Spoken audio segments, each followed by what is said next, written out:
Thank you for joining us today and taking a little bit of time out of your morning. My name is Jackson. I am a staff associate here at Hansman Weeble, and I've been with the firm since July of 2020. I just want to give you all a little bit of information today about how our data analytics practice and the dashboard tools that we can create might be able to help you in your business. Um, so just a couple housekeeping things before I get started. First of all, I believe we'll have time for questions. If at any point something doesn't really seem clear to you, or you'd like a little bit of additional context, please feel free to chime in with those questions in the chat feature. And Rebecca's going to do her best job of letting me know when those questions come through. In addition to that, we are recording this webinar so that we can use it in the future. So I just want to let you all know, it should probably be able to tell you that you're being recorded, but just so you know, in case you're thinking about asking any super specific questions that might involve data or anything that you wouldn't want out there, just to let you know that this might be accessible. We plan to put it on our website and other public places. So that is all I have for you in the way of agenda overview stuff. And now just to give you a little bit of context as to what I was hoping to get into today, we'll be looking at the meaning of data analytics and a few of the applications that might be ways that it's affecting you today. And then we'll look at how data analytics fits into the advisory practice here at Hansman Weeble.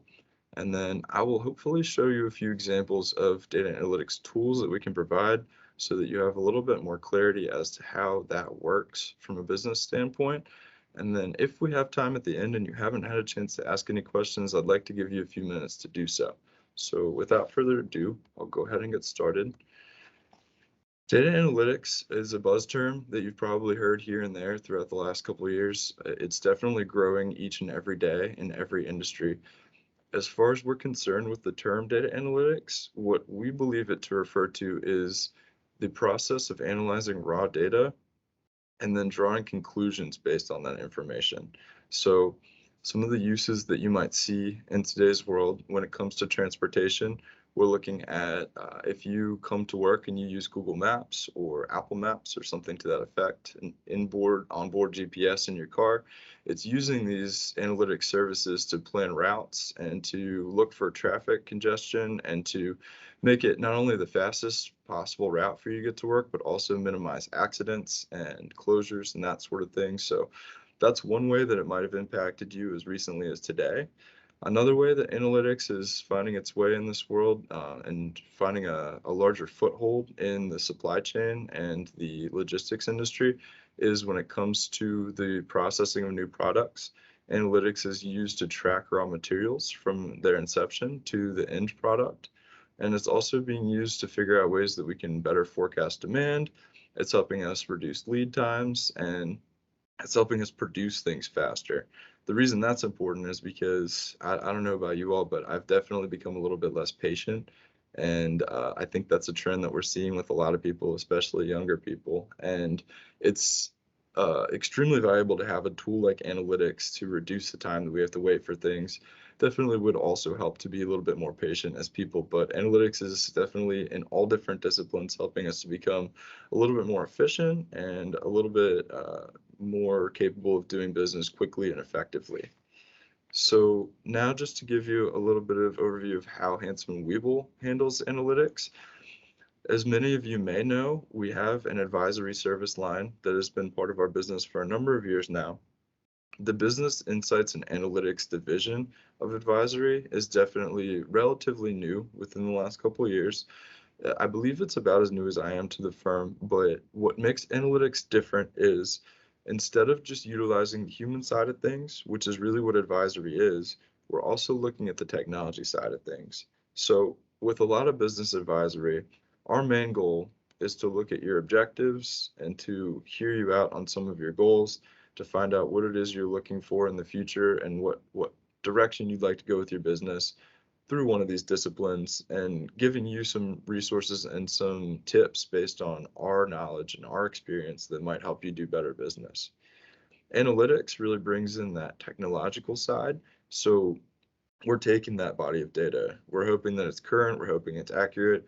We're finding ways to make it more clean and more intuitive. And then we're breaking that data down and we're looking for ways that we can analyze it to help you understand what's happening within your business.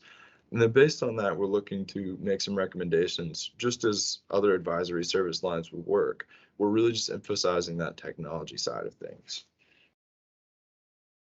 So when we talk about data analytics, we're really looking at an umbrella term that encompasses a few different disciplines. And with each new stage of analytics, we're adding a little bit of value and we're also adding some complexity to that process. So we start with descriptive analytics. And what that means is we're looking at what has happened. We're just simply we're making observations based on what we've seen, and we're trying to find some patterns in that information. So it's as simple as, here are our numbers. Did the numbers go up? Did the numbers go down? Did something happen to them that we believe happened again in exactly the same capacity? And we're trying to find movements that make sense in that information. Diagnostic analytics, it builds off of the descriptive analytics. So it's not just looking at what happened, it's looking at why it might have happened. So we're trying to find these patterns that we analyze, and then we're saying, okay, what can we hypothesize might be the reason that this occurred? And from that trend, we're trying to figure out how we can figure out what's happening next. As you might guess, that's predictive analytics. So we're not just looking at what happened, we're not just looking at why, but now with predictive analytics, we're really trying to investigate what might happen in the future and what we think is the most likely causality for that thing. With prescriptive analytics, we build on all the prior three steps, but the only thing we're really adding is that advice side of things, or advisory, if you will. So we want to know, now that we've identified what's happening, why, and what we think will happen, what should you do about it? What's the best course of action you can take to reach those goals that you identified, or that maybe we helped you identify by listening to the answers to the questions that we asked? So now that I've given you a little bit of an overview of how analytics is broken down, I'd like to share some examples of analytics projects that we're capable of delivering and some tools that might be useful to your business specifically. So as promised, the main goal of this webinar is to show you how to monitor transactions and improve business decisions. We also have a lot of tools that help businesses improve their internal controls. This can be really useful from a management standpoint. And so with the examples that I have for you today, our main goal is to show you these, but just bear in mind, there are a good number of different tools that we've developed and things that we've already started to provide. And if I get a chance in a little bit, I should be able to show you how to navigate to the advisory section of our website. And there is, under the data analytics section, a listing of a lot more features and services that we can offer. So these are just some examples that we put together. Hypothetical companies, you can see I made that logo myself. I'm actually pretty proud of it, but it is not a legitimate company, but this is just for the purposes of showing you what we think we can help you achieve with data analytics. So the first thing that I want to show you, I would call it maybe a financial dashboard, if anything. It's sort of a tool that we put together that's supposed to help you track the different areas of your business, not just monitoring the transactions, but actually looking at financial statement data. So I'm sure many of you are familiar with financial statements, but this is a way of conceptualizing that on many different levels. So we're looking at a visual sense of your balance sheet, or we're looking at your profit and loss in a visual sense. And then we're looking at the time series, how have these things changed? And then we're looking at, okay, if we want to see what individual pieces went into this, how can we take a closer look? And the whole goal behind that is, depending on the level of granularity that you want to view a certain situation, how can you make better decisions based off of that information? Which is also something that we're happy to help with. So this is a sample dashboard that we put together. This is what I would call the home base, sort of. It gives you an overview of the different features, and from here you can navigate to any that you choose. But for the purposes of today, I figure I'll just start from the beginning and try to move forward in a linear progress. First of all, this is sort of a summary profit and loss statement. It's supposed to be a high-level overview. And the way it works is, what we're looking at is not just the budget versus the actual, but actually 2 different time frames here. So we want to see what happened over the last quarter, what happened in the last month, and how does that compare to what we planned? And then we're looking at, okay, what actually happened over the course of the last year, and how does that compare to what we were planning for? These few items at the bottom, often a company will have numerous cash accounts. Sometimes it can be really useful to look at all of them in one place and see what that one aggregate total is. So that's the aim behind that current cash balance. When it comes to the change in cash, we're actually more concerned with, based on all those accounts, how much have we gone up or down in that last period that we're looking at. And then lastly, if we're wondering about months of cash on hand, that sort of looks a little bit into the budgeting, and it also looks a little bit into what you have, and it aims to give you some context, if all other things were equal, into how long you could stretch that current cash balance. So this is just more of a high level, and then next I want to give you a few examples of some slightly zoomed in versions of the profit and loss. And there are a different number of examples that I have here because I want you all to see that there are infinite ways that we can display this information, and we really emphasize doing it to the client's need. So if you have a vision for how you'd like to visualize the data, then that is our number one goal, is to make sure that we provide it in a way that's meaningful to you and is useful, because the real goal is to make sure that you can make better decisions. So we definitely don't want to provide you with a tool that isn't going to give you the best possible insights. This one is pretty straightforward. It is a 3-year comparison, and we're looking at your main profit and loss categories. So this is the same sections that you would see on a financial statement. It's divided into larger categories instead of showing everything in a very condensed sense. But we also, in a lot of these, have a way of drilling through to see the data in more clarity, and I'll show that here in just a second. This is another way of visualizing that profit and loss, except in this case, we're actually looking at the current year just versus the 1 year prior, and then really emphasizing what changed in the last year. So as you can see, if you look to the far right, we're looking at some of the categories that changed the most. We actually had a lot of revenue increase this year, and relative to the other categories that increased, it was significant. However, we paid out a lot of that gain in wages, salaries, and commissions. So this indicates that we're going through a growth period right now. The charts on the left are showing the same information in a different context. It can sometimes be it can sometimes be helpful to visualize this using a line chart, because it shows just how much in relation to the other categories you've either grown or lost. And it is also possible to view this in larger clarity, in a zoomed in fashion, which I'll show in just a second. This visual is specifically the budget versus the actual for the most recent period, and obviously it is relatively self-explanatory. But again, we want to make sure that you have a pretty clear idea of how many different ways we can show just one area of the financial statement. This is going to be a little bit more intuitive because it shows the budgeted versus actual and actually how much difference there is there. So these are slightly different figures. And then you're looking at the income and expense categories based on relation to each other. Percentages can sometimes be really useful, especially when looking at how things have changed. And so some people prefer that as well. So now I'm going to show you an example of the drill through technique, which is basically a form of diagnostic analytics. So if you remember, diagnostic analytics is actually that second category. We've looked at what has happened, and now we're trying to figure out why.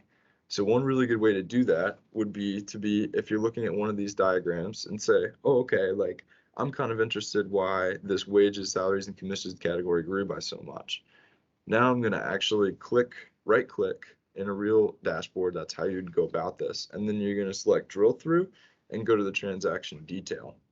And what that ends up showing you is actually in a real life situation, there would be a lot of different transactions populated here, but we're looking at the date of these transactions. We're looking at the amount.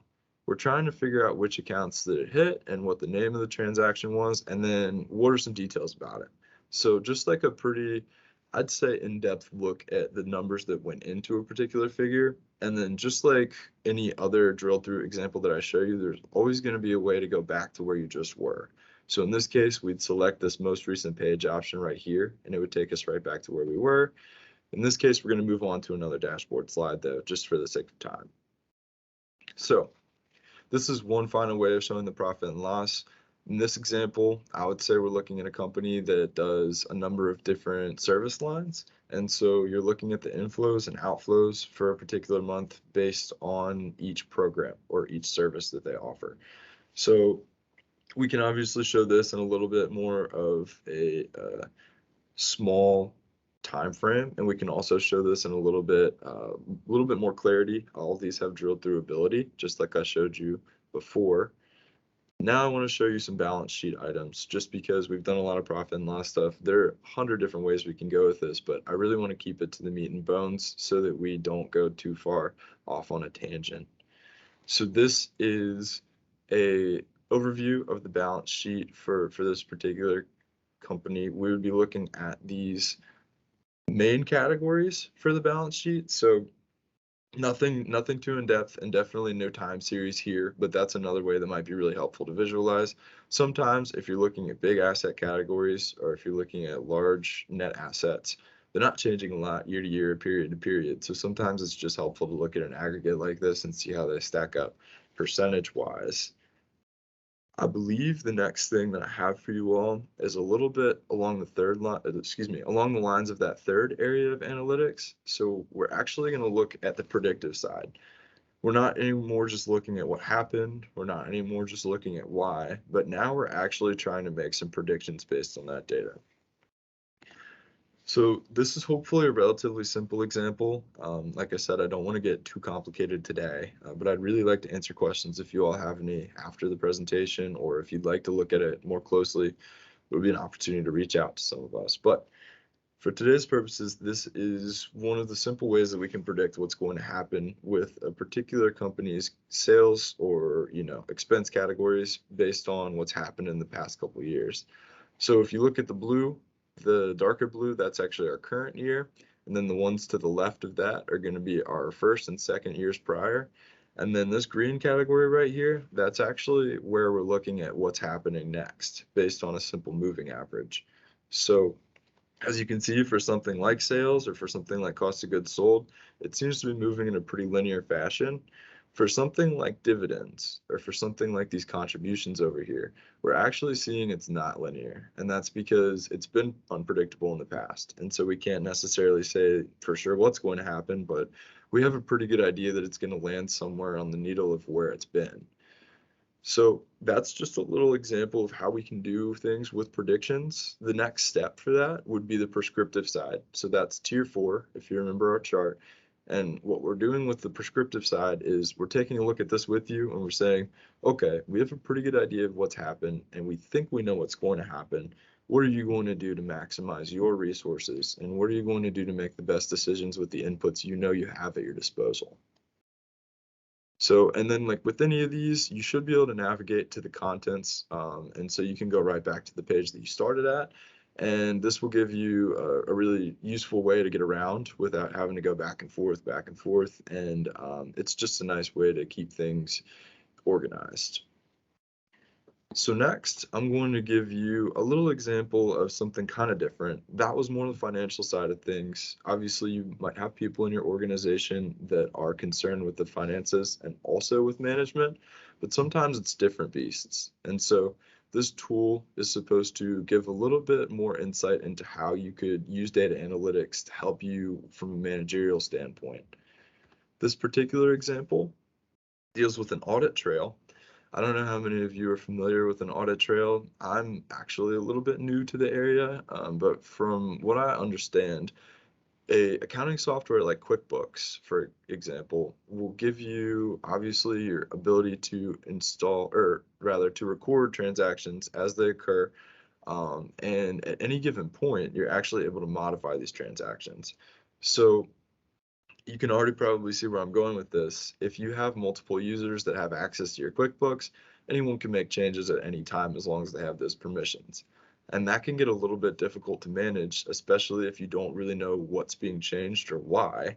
And if you have only the raw data to look at, it can be extremely difficult to make sense of that information. So what we aim to do here is make it a little bit easier for you to conceptualize in terms of what's actually happening and why is it happening. So If you look at the left, this is a tree map visual, and this is meant to show you in a very visual sense how much of each type of transaction has occurred over the given time period. If you're wondering what the given time period is, that's something that you totally get to choose.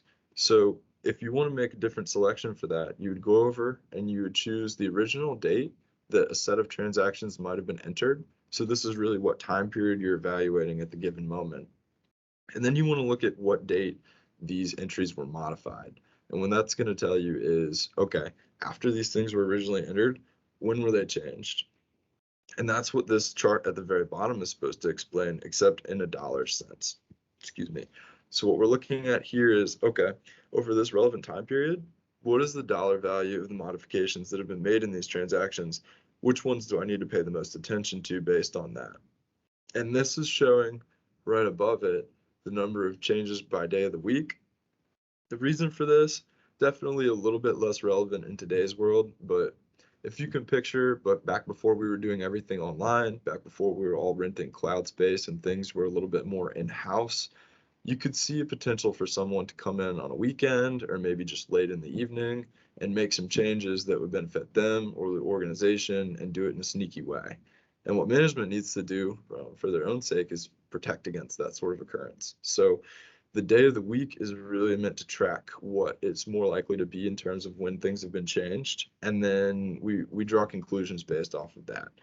So this is another sort of continuation of the same information, but a different set of insights that are also really useful to look at when you're evaluating transaction data. So if you look at the bottom left, we're actually looking at not just the transaction numbers or what the value of the transaction is, but how many times have those transactions been modified? Why would it be that you might need to modify a transaction more than once? Well, there might have been more than one mistake, or there might be something suspicious going on. So we find that to be a really useful tool in evaluating things that might potentially be a little bit off. But what if you change the name of a transaction, or excuse me, the name of a vendor, and you haven't necessarily changed anything about that transaction? Well, that's where we get to something like, if you look at this, the account changed, that's when, or excuse me, the name changed. We're not necessarily looking at something fishy going on with the transaction.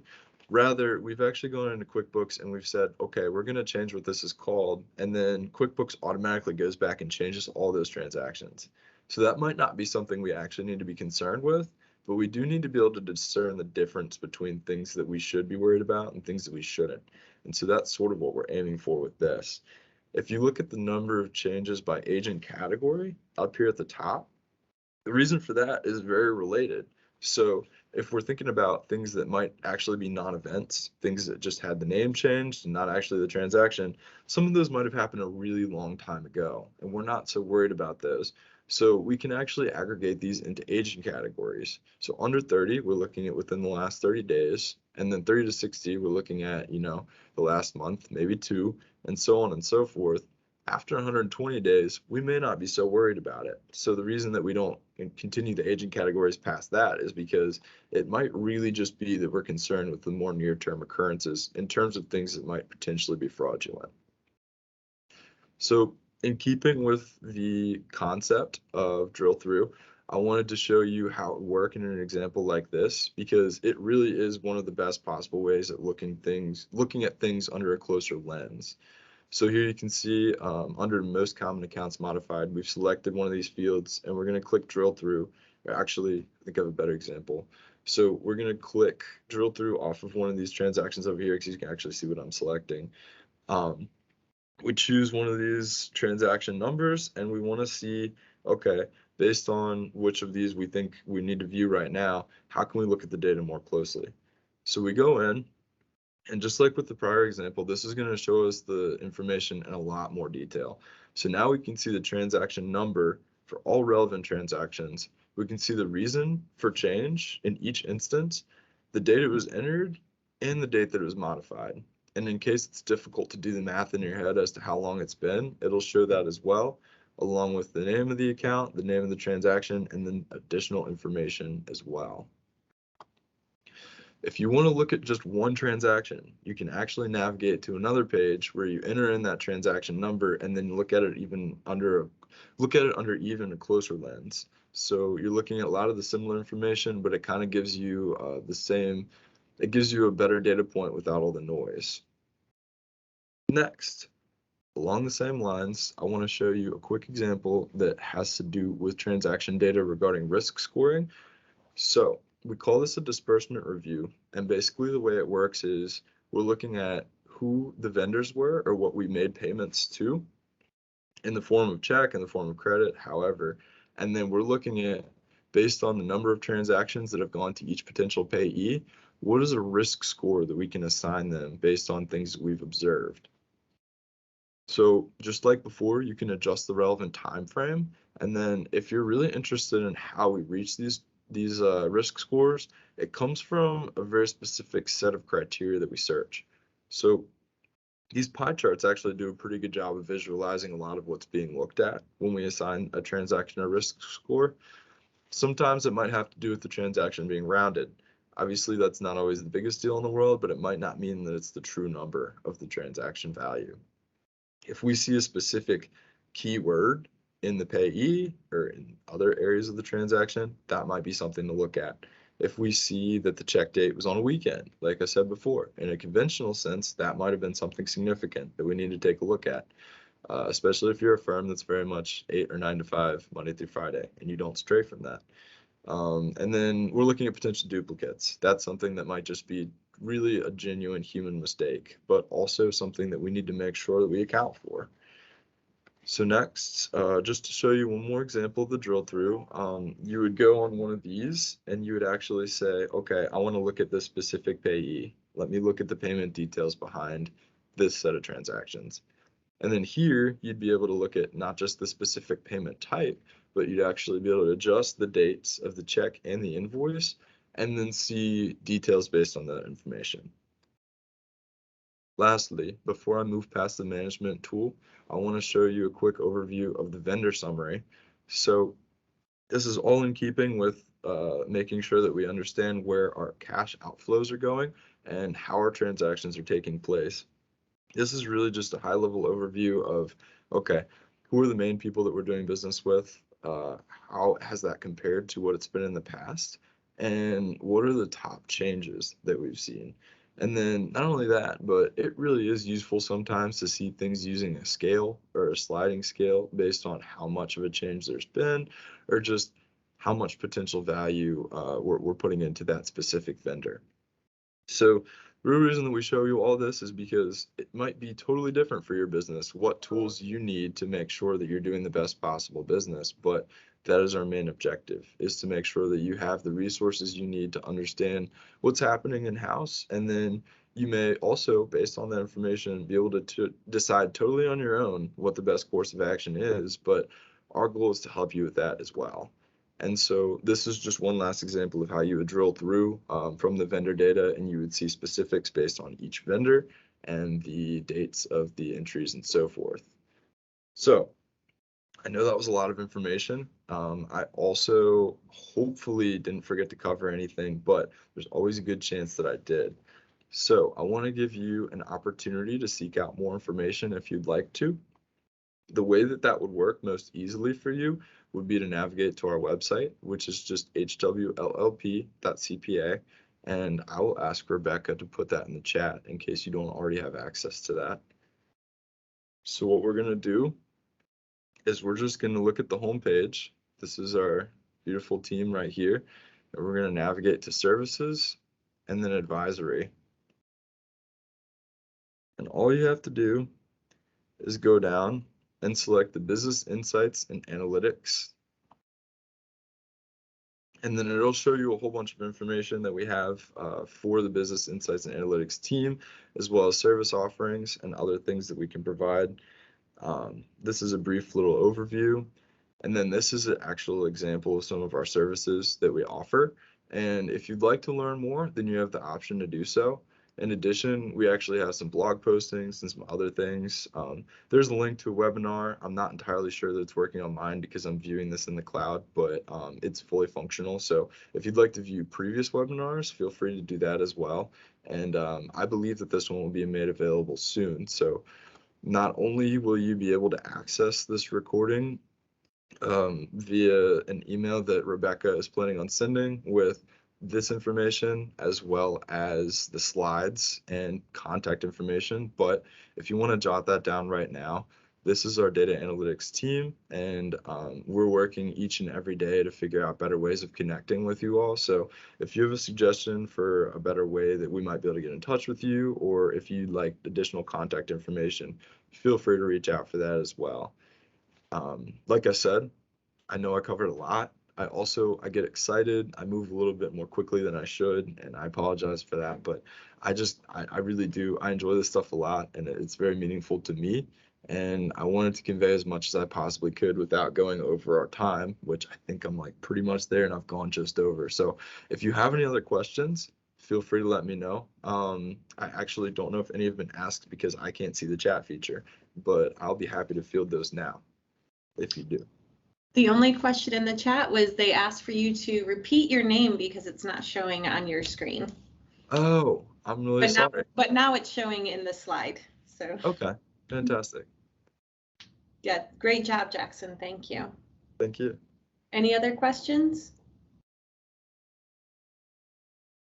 All right, well, thank you everyone for your time today, and please feel free, you have my email because I sent you the confirmation and things. You can reach out to me or you can reach out to Jackson, but if you didn't get a chance to jot down his information and you're having a hard time finding it, you can always reach out to me and I will pass on your questions to him.